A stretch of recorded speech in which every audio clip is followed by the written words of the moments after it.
Alaikum. I hope you are all fine. In the previous video lecture, we have covered the critical summary of Pilgrim's Progress. We have covered the three concepts of spirituality in Christianity, and we have also discussed the life and work of the John Bunyan. So today we are going to discuss Pilgrim Progress as an allegory.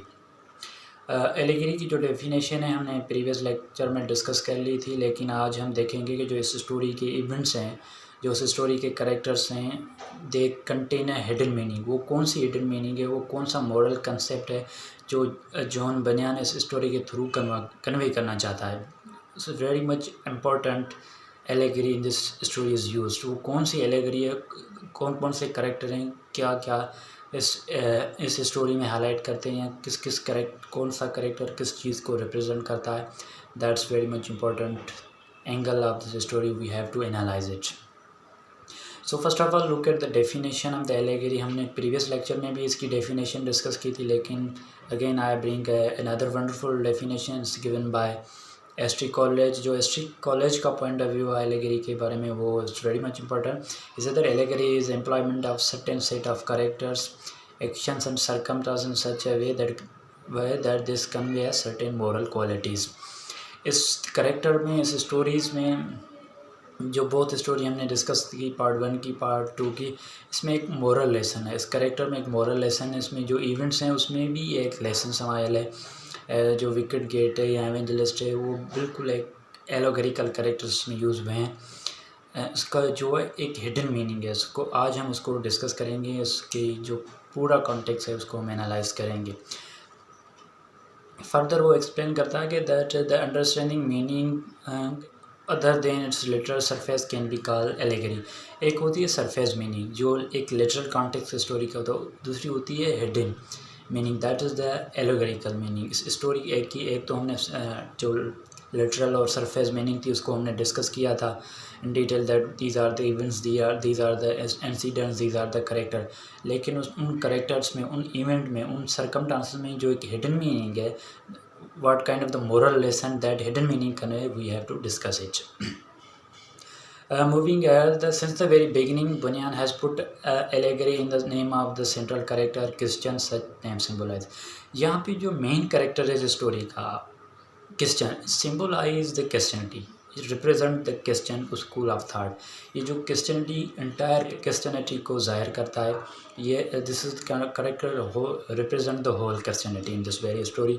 जो उसका living standard है, जो उसकी attire है, जो उसका पूरा life standard है, represent the Christianity, entire nation of the Christianity are the Puritan class of the Christianity. A Christian's journey to the celestial city is a representation of a religious mind's demand in order to keep his faith alive, to attain God's grace, to give his soul salvation। ये जो journey start होती है city of destruction से लेकर celestial city तक, ये पूरा process इस फेथ को हाईलाइट करता है, क्रिश्चियन जो फेथ को। अगर आप if you want to salvation you need the God's grace. So God grace के सर्च में जो जर्नी स्टार्ट होती है, ये convey that you have strong faith and then you should seek the God's grace. It is a hidden meaning convey in an important message and moral values about the perseverance and determination of the human being in seeking his soul salvation to God's grace। The journey done by Christian is not merely a common adventure story, but it also a representation of one's spiritual journey since he is born until to death comes and take him to the eternal life। इसकी जो journey है यहाँ, उसमें एक determination, एक strong faith दिखाया गया है। अगर आप गॉड की ग्रेस चाहते हो, if you want to get rid of from your sins, you need a strong believe, strong determination on your way. जब क्रिश्चियन स्टार्ट करता है जर्नी अपनी, then he face many problems, he see different adventure, but he has a strong will, strong power and strong determination and strong faith, therefore he reach at the celestial city and get salvation।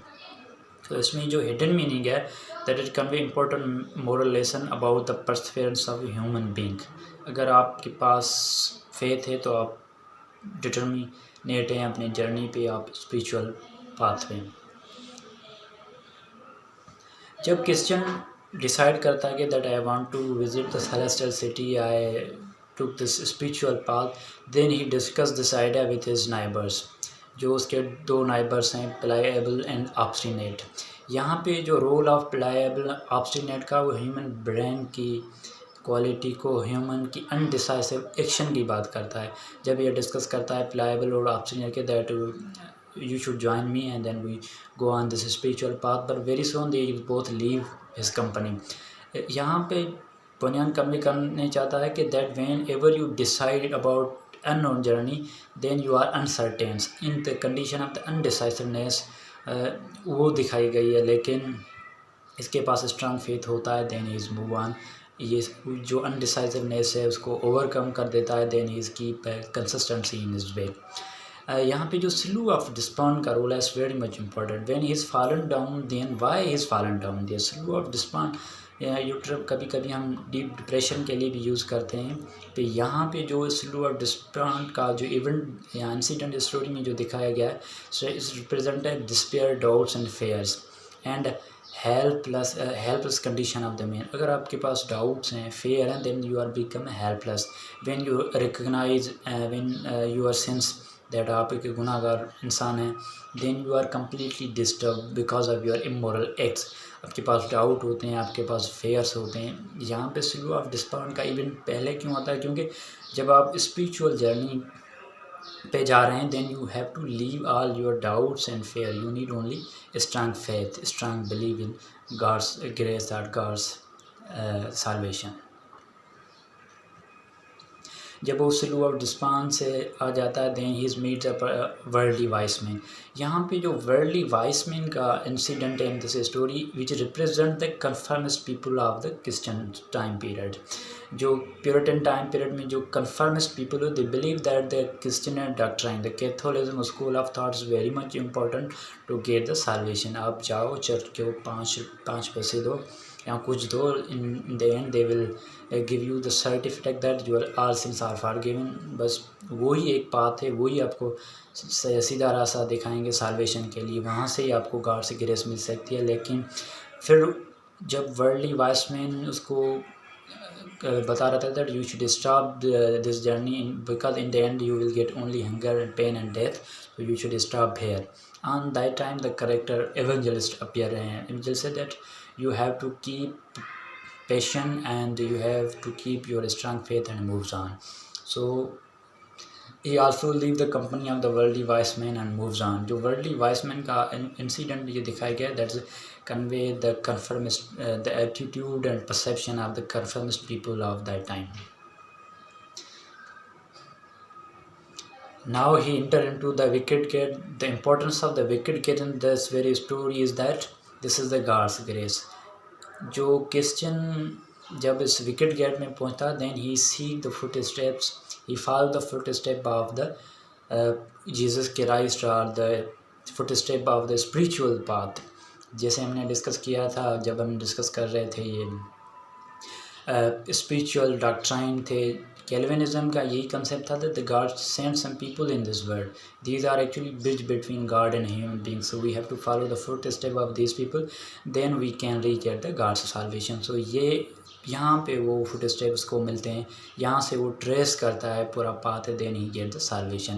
जो wicket gate है, this is actually God's grace on Christian.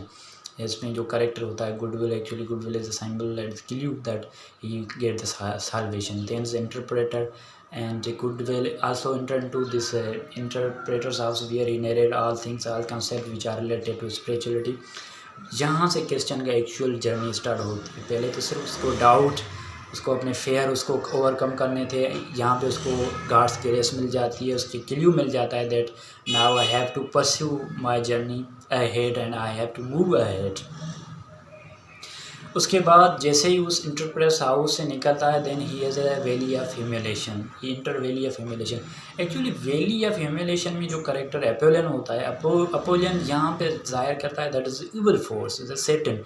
Actually यहाँ पे tempt करता है Satan that you have to live in my company. ये evil force है in against the God, जो God के खिलाफ होता है, विल फोर्स सेटन अपोलन, वो उसको टेम्पेट करता है that you should live in my company, but he defeated Apollyon with sword, उस तलवार के साथ उसको डिफीट करता है, मार देता है। यहाँ पे जो स्वॉर्ड की सिंबल है दैट इज़ स्ट्रांग फेथ। अगर आपके पास स्ट्रांग फेथ है that you can kill, you can overcome and you can suppress and you can defeat the evil force. So यहाँ पे इविल फोर्स जो सैटर्न है उसको डिफीट करता है विद ए स्ट्रांग स्वॉर्ड।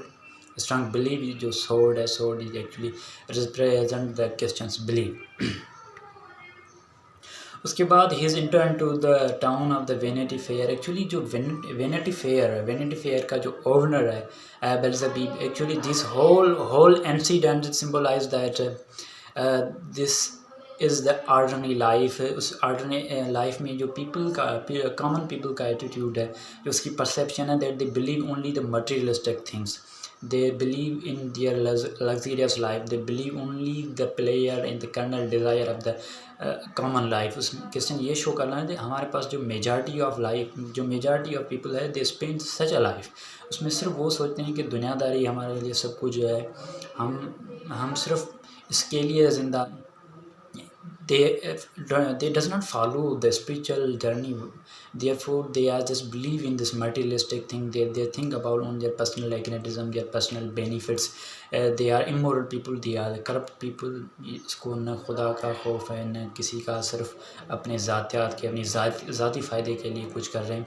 सो यहाँ पे वो करेक्टर दिखाता है कि अगर आप इस लाइफ स्टैंडर्ड के जो 80% और 90% पीपल हैं, इन the and they will disappear, they will disappointed, they will pay the price of their sins, because ये इतने मगन हो चुके हैं अपने ज़ाती फ़ायदों के देखते हुए, they just forget the spiritual path and they forget the rules and regulation of the Christianity।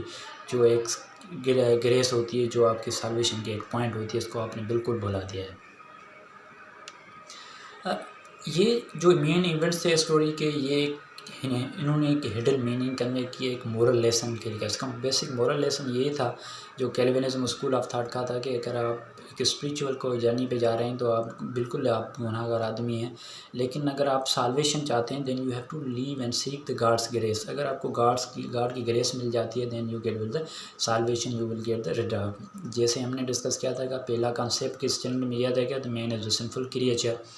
उसको बिल्कुल वो एक गुनाहगार इंसान है ही, गुनाहों की पैदावार। ये जो गुनाहों की एबिलिटी है, this ability he inherited from the Adam and Eve. पर कैल्विनिज्म का ये बुनियादी पड़ता है that you not follow only the conformist people are the conformist path which is constructed। Actually this is the morality is constructed, you have to seek। जब आप travel करते हैं, जब आप इस सर्टेन स्कूल ऑफ थाट को छोड़कर एक बिल्कुल जो स्पिरिचुअल पाथ है कैल्विनिज्म स्कूल ऑफ थाट का, कि आप गॉड की ग्रेस चाहते हैं, जब जो पीपल एक्चुअली पाथ हैं, जो एक्चुअली ब्रिज हैं बिटवीन ह्यूमन एंड बीइंग, उसके साये तले आप साल्वेशन हासिल कर सकते हैं। जो एक बुनियादी पॉइंट इस स्टोरी में डिस्कस की गई है, जो इम्पोर्टेंट है हमें एग्ज़ाम पॉइंट ऑफ व्यू से हवाले से, या इस पूरी स्टोरी को समझने के लिए इम्पोर्टेंट है, इसको समझने के लिए। अब इसको पूरे मोरल को अगर हम समराइज़ करें इस फाइनल स्लाइड में, that the moral of the whole story is that by means of the faith, hope and firm self determination man can achieve the salvation of.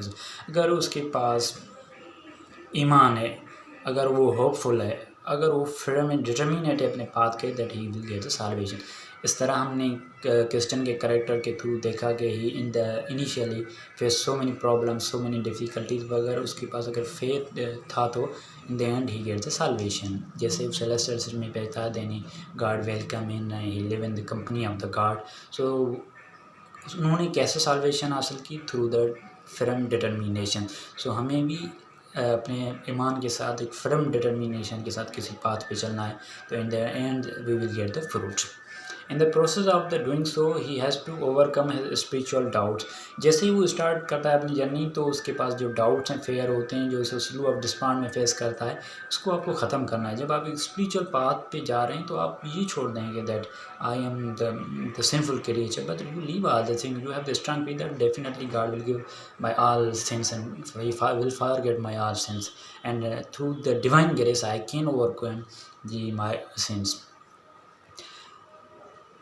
He also spiritual doubts, temptation disappear, and he also must conquer the carnal desire. जो आप अपनी personal life की designer होती हैं, जो colonel desire होती हैं, ये जो प्लेयर एटीट्यूड ऑफ लाइफ का हुआ, उसको आपको ओवरकम करना है, उसको आपको छोड़ देना है. Then you become a spiritual person. These things are just divert you. A man can achieve salvation only if he gains the grace of God.